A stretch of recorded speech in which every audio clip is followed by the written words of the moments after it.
What if you could turn simple wheat berries into the most beautiful Mother's Day bread you've ever seen? Naturally pink, soft, and made completely from scratch. Today, I'm showing you exactly how I made these fresh milled sandwich breads and these rose-shaped rolls using real ingredients, no dyes, and a method anyone can follow. Let's get baking. For this pink bread for Mother's Day, you're going to be needing about 6.5 cups of hard white wheat berries. And what I like to do is freshly ground mill it right before I'm going to put it in. And that's because it's going to retain all of the nutrients, which is full of vitamin Bs, the vitamin E's, all that good stuff.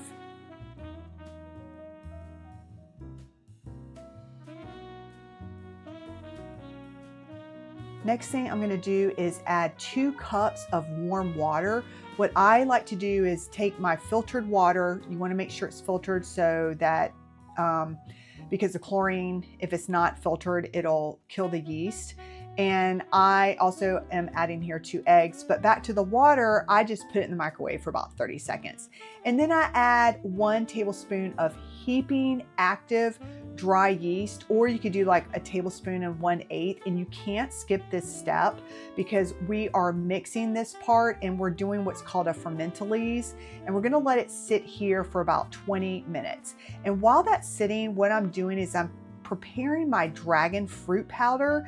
I love this powder. This is the exact one that you need to use to get the bright pink color that looks so pretty for our Mother's Day pink sandwich bread. If you use beet powder, it's going to turn more of a brown, so you really need to get this powder. And I use 2 tablespoons of this one. And what I'm going to do is I'm going to mix it really, really good. I mix it to the side and back and forth. You're going to get some clumps in there. Keep on mixing until the clumps go away.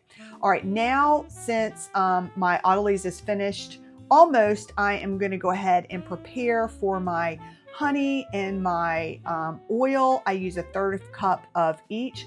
I really love to put my my oil in first and then my honey, because it helps the honey to slide out of your measuring cup. Like, it is amazing. And I like to get big batches of honey. I got this one from Costco. It was a really great price point. I have used Sue Becker's baker's honey. That was a great one as well. But then we're just going to go ahead and pour it in. And then whatever honey remains left, I always have a spatula nearby just to, get it out. But it slides out so much easier than if you just put it in by itself. Next thing I'm going to do is I am going to add my salt. I use 2 teaspoons of salt here. I love Redmond's real salt because the minerals aren't stripped out. It has, minerals that you need. So I never feel guilty about eating my salt. And I also like to sprinkle this all around the dough because salt's important in your dough because it gives it a lot of flavor.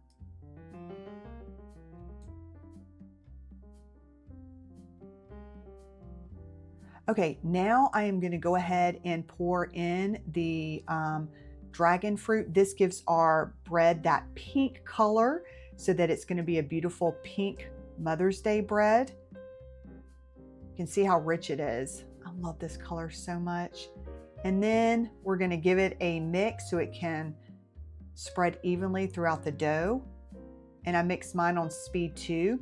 And then as I'm mixing in, I'm going to add in flour 1/2 cup at a time. That's what I feel works best for me. And I continue adding 1/2 cup of fresh milled flour each time until I get the texture that I want in my dough. And when I say getting the dough texture, what I mean is I am looking for the dough to pull away from the sides. So I'm going to show you here what I'm talking about.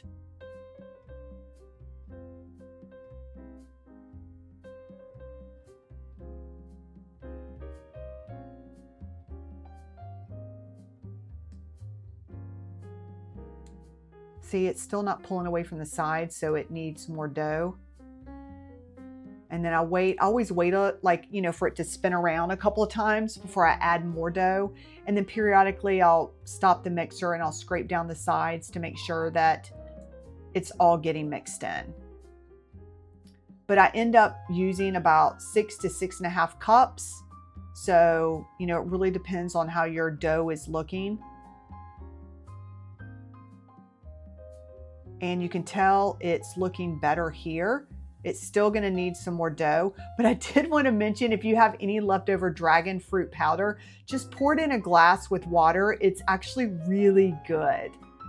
All right, there we go. Now you can see how it's actually pulling away from the sides. So this is what you want your dough to look like. And once your dough looks like this, then you're going to want to knead it for about 15 to 20 minutes. I've got the KitchenAid, so it usually takes about 20 minutes, and then you'll know it's done when you get the window pane test. And that's where you can see light through your dough. Now it's time to go ahead and shape our dough. So I use my hands along with this neat little plastic spatula I do to get all the dough out. It's just, you don't have to use it, but it's just so much easier to scrape out all the dough from the bowl. Instead of just using my hands, it just makes it way less messy, and I like to use up all my dough. And what I'm gonna do now is I'm going to cut the dough into half. I'm not gonna weigh it. I'm just gonna eyeball it just to make it really simple, because I wanna make a pink sandwich spread loaf, and then I wanna make pink rolls shaped into roses for our Mother's Day bread. And what I like to do is I like to go ahead and pat it out, and I am trying to shape it into a rectangular size. And I did want to let you know there's a million ways that you can shape your dough. You just choose the one that you like the best. I always experiment with different shaping methods. It's just kind of what I'm in the mood for today. So today I'm in the mood to do a jelly roll shaping method. I just love it. It's so much fun. And so you want to pat it out into a rectangle. I always like to have my cast iron pan up above just to give me an idea of what I want the size to be. But I'm going to fold it over more than halfway across. Over halfway, and I kind of pull it, and then I pull it towards me. And then we tuck it under and we roll it back and forth, because what I'm trying to do is I'm trying to create a lot of tension so that we can get that oven spring. And that's the jelly roll I'm talking about. I love it. And then I'm going to pull it back towards me and roll it. Pull it back towards me and roll it. Pull it back. See, I'm not just rolling it, I'm pulling it towards me to create that tension. You really need that. And then what I'll do is I like to tuck in the sides of the bread, and I like to roll it around because I don't want to have like any odd like little bumps and shapes in it. And I like to, use my pan as a guide, because I want a really pretty pink sandwich bread loaf.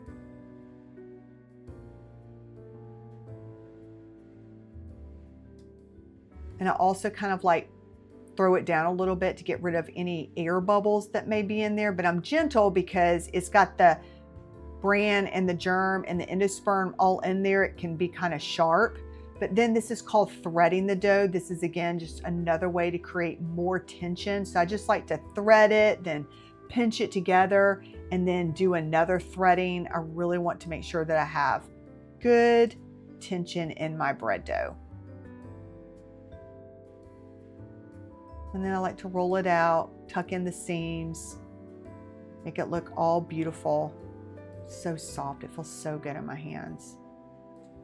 And then I'm going to plop it right in my cast iron pan. And then I'm going to gently press and punch it down so that it will fit the entire length of my pan.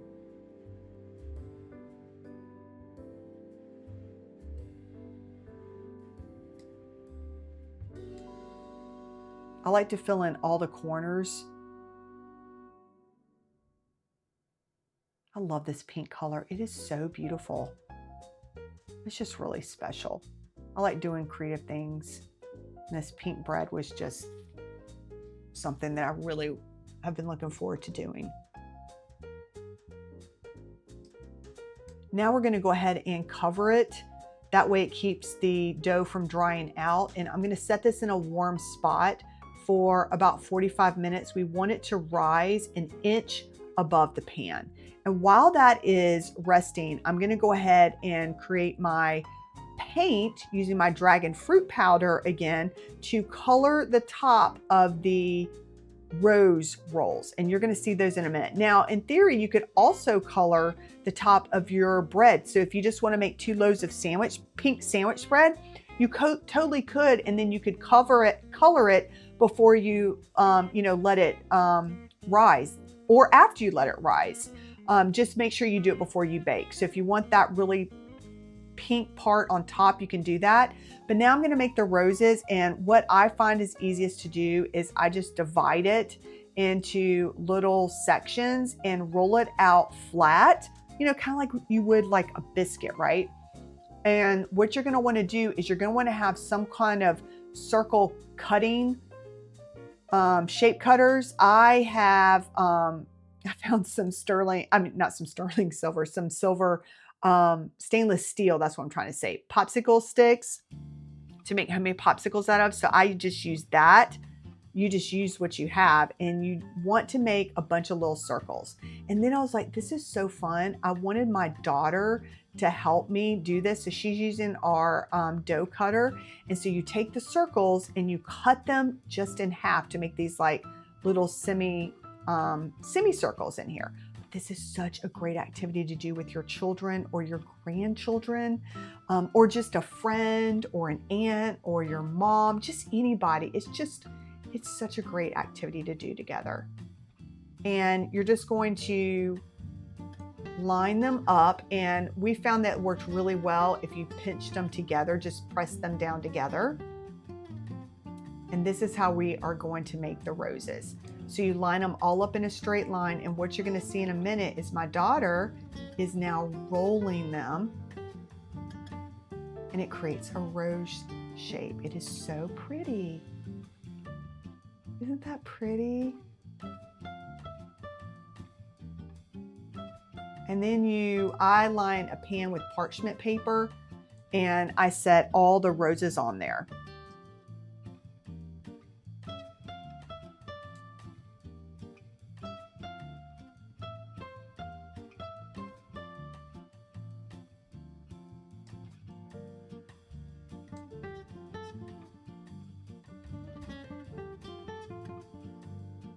And we found out that through doing the process that if you want like 8 and then cut them in half, or I'm sorry, 16 semicircles, that gives you like a really intricate flower, but it's really up to you. It's how many you want to do. My daughter was just experimenting with it, and she had so much fun. So some of them are little and then some of them are big. You'll see in a second. And then the next part is you got the dragon fruit powder, and this was so much fun. You paint them to give it an even darker pink color, and just make sure that you mix the powder really good. And I just used, I have like paint brushes that I reserve for baking. And she really enjoyed this process, and it really popped out the pink so beautifully. So again, like if you want to do that to your bread for the top loaf, if you're carrying it, or it's a feature of your Mother's Day table, or you're giving it as a gift, that would be a really good idea too. I didn't do it for this video because I wanted to show you the difference between with the pink paint and without, for my bread and then for the rose.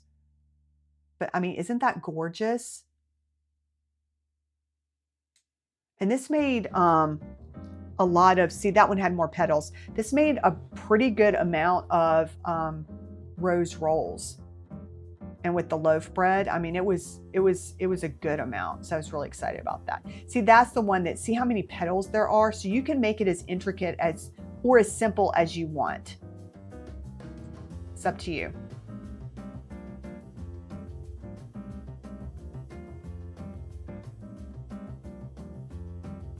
And I wanted to show you this angle because if one falls apart, you just keep on rolling.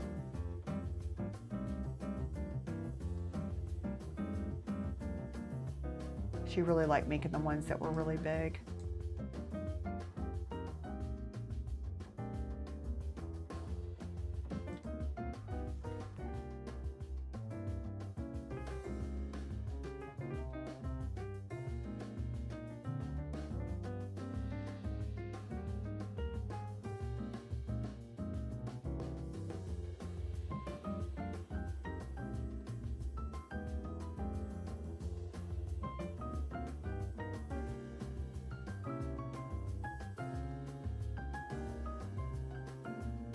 Now we're going to go ahead and set our oven to 350, and we are going to bake these for about 15 minutes, but I would probably keep an eye out at the 12-minute mark so that you don't want them to burn on top. Now that those are in the oven, let's go ahead and check our pink sandwich bread. It should be risen. This looks so great, an inch over the top of the loaf. So you can go ahead and when the rose rolls are done, you can stick this in the oven at 350 as well. And you can put it in for 30 minutes and look at how beautiful this turned out. Look how tall it is. Oh my goodness. This pink sandwich bread for your Mother's Day is just the best. Now, I did want to give you a tip here. I oiled up my pans really good so that it should slide out. But what you should do is let it rest in the pan for 10 to 15 minutes. I did not, so my bread cracked at the top. And it's because I was in a hurry. I was just so excited doing all this with my daughter. Normally I let it rest in the pan. If yours cracks like mine does, then go ahead and rub the butter on top. That will help keep it together. And you're gonna see when we slice it open, it's still a workable bread. Like I make sandwiches with it, and it's still beautiful, but just let it sit in your pan for 10 to 15 minutes and then plop it out. But I'm just gonna go ahead and cover it up and let it rest with that butter on it. Okay, I just wanted to show you, these just came out of the oven. These are the pink freshly milled sandwich rose breads that we made. And this is, of course, our favorite part. We're gonna do a taste test because I have been letting it cool. So the first thing that I'm gonna do is I am going to taste the sandwich bread. Daughter Penelope, who helped make these Mother's Day roses. What are you gonna try, Penelope? I'm definitely trying this bread because I've been eyeing this for a long time. I've been the camera person behind this, so. Okay, let's see, go ahead. Oh my goodness, you cracked me up. Oh my god. That is so good, guys. Like, wow. Wow. Now, I'm gonna eat this flour. Good choice. Big, beautiful flower. Yeah. You deserve it. It looks like it's bloomed, you know? It does look like it's bloomed. Yeah, it looks so good. Oh my word. Wow. I love this. This tastes amazing. Like, look at how, like, this is just like. Oh. I love you. I love this. Okay, so I really don't want to cut into it because it's so pretty, but I'm going to go ahead and take a little bit.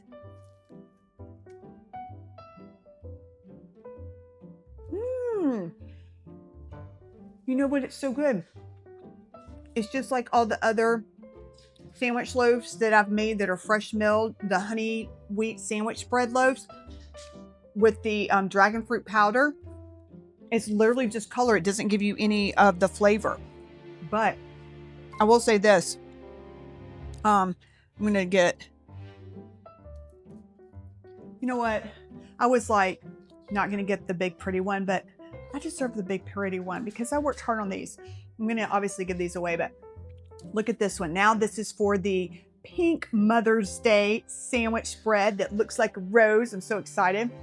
Oh, this is what I did want to say is that the dragon fruit powder, when you taste it by itself, it does have some sweetness, but in the bread, it doesn't. Can you see that?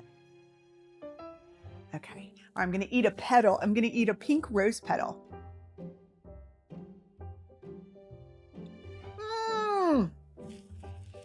This is light.